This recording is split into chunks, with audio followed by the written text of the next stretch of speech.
মুসলমানদেরকে যারা ভয় দেখাচ্ছ, মুসলমানদেরকে যারা ভারতের মাটিতে পিটে পিটে সেকেন্ড না আমাদেরকে দ্বিতীয় নম্বরের নাকি নাগরিক করার চেষ্টা করা হচ্ছে, এবং এসআইআর এর নামে যে এসআইআর এখন চলছে, লস্করপুরে কতগুলো ফর্ম ঘুরে এসছে জানি না, কিন্তু অনেক জায়গা থেকে আমাকে ফোন আসছে। আজকে আমাকে এক জায়গা থেকে ফোন এসছিল, বলছে দাদা আমাদের এখানে 400 লোকের ফর্ম আবার রিভেরিফিকেশনের জন্য পাঠানো হয়েছে। আমি বললাম বিএলআরওকে ডাকো, ডেকে তার সঙ্গে কথা বলো। বীরভূম থেকে একজন ফোন করে বলছেন যাদের বয়স 80 হয়ে গেছে, 90 হয়ে গেছে, তাদের সঙ্গে আমাদেরকে বলছে তোমরা জিও ট্যাগে ফটো করে পাঠাও। কেন 80 বছর হয়ে গেলে আমরা কি বেঁচে থাকতে পারি না? পারি না, পারি না। যারা রুকু করে সিজদা করে 80 বছরে টনটনে থাকে না?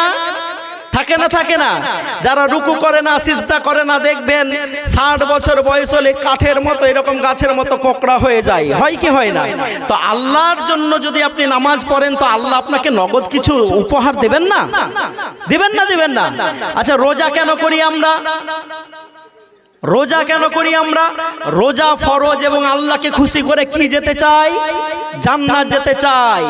জান্নাত তো মরার পরে যাবেন। আল্লাহ বলছেন তোমাদেরকে টাটকা কিছু উপহার আমি দিচ্ছি রোজা করার জন্য, সেটা হচ্ছে যদি রোজা করো তোমাদেরকে ক্যান্সার হবে না। নারে তাকবীর। তাহলে এটা নগদ টাটকা লাভ হলো না? যদি নামাজ পড়ো কি হবে? বলে পৃথিবীতে শুধু একটা অবস্থাতে হার্ট থেকে মস্তিষ্কটা নিচে হয়, কখন জানেন? যখন সিজদা করা হয়।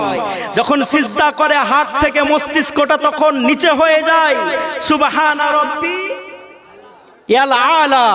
আমরা আল্লাহকে ডেকে বলি, আল্লাহ বলেছেন বান্দা খুব সুন্দর কথা বলছো, নেকি তো আমি দিব, টাটকা কিছু লাভ নিয়ে যাও। তোমাদের ব্রেনের প্রত্যেকটা নার্ভে আমি আল্লাহ যখন সিজদাতে যাও তখন রক্ত পৌঁছানোর ব্যবস্থা করে দিই। নারে তাকবীর। যদি যাকাত দাও কি হবে? যদি যাকাত দাও কি হবে? নেকি তো হবেই হবে, ওটা তো পরে হবে, মরার পরে পাবে। জিন্দাতে শুনে রাখো, যদি যাকাত দাও তাহলে গরিব কেউ থাকবে না। নারে তাকবীর। সৌদি আরবে যাকাত নেওয়ার লোক খুঁজে পায়, দুবাইয়ে যাকাত নেওয়ার লোক খুঁজে পাওয়া যায়, ইয়েমেনে পাওয়া যায়, ইরাকে পাওয়া যায়।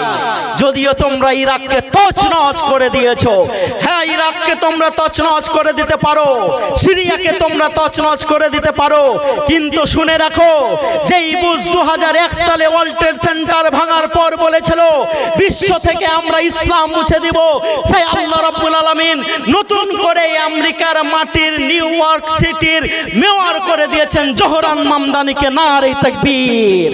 তো যারা ইসলাম মিটাতে চেয়েছিল তাদের দেশের মেয়র আল্লাহ রাব্বুল আলামিন মুসলিম করেছেন না করেন নাই? তো মুসলমানদের হারানোর কিছু আছে?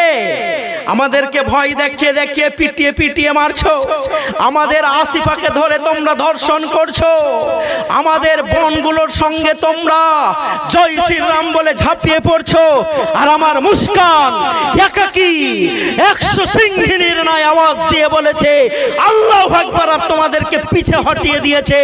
ইনশাআল্লাহ এরকম ভাবে যদি আমাদের ঈমান মজবুত হয়ে যায়, ভারত তো দূরের কথা, আগামী 25 সাল হতে হতে গোটা পৃথিবীতে এই ধর্মটাই 1 নম্বরে হতে চলেছে। নারে তাকবীর। কত নম্বরে হতে চলেছে?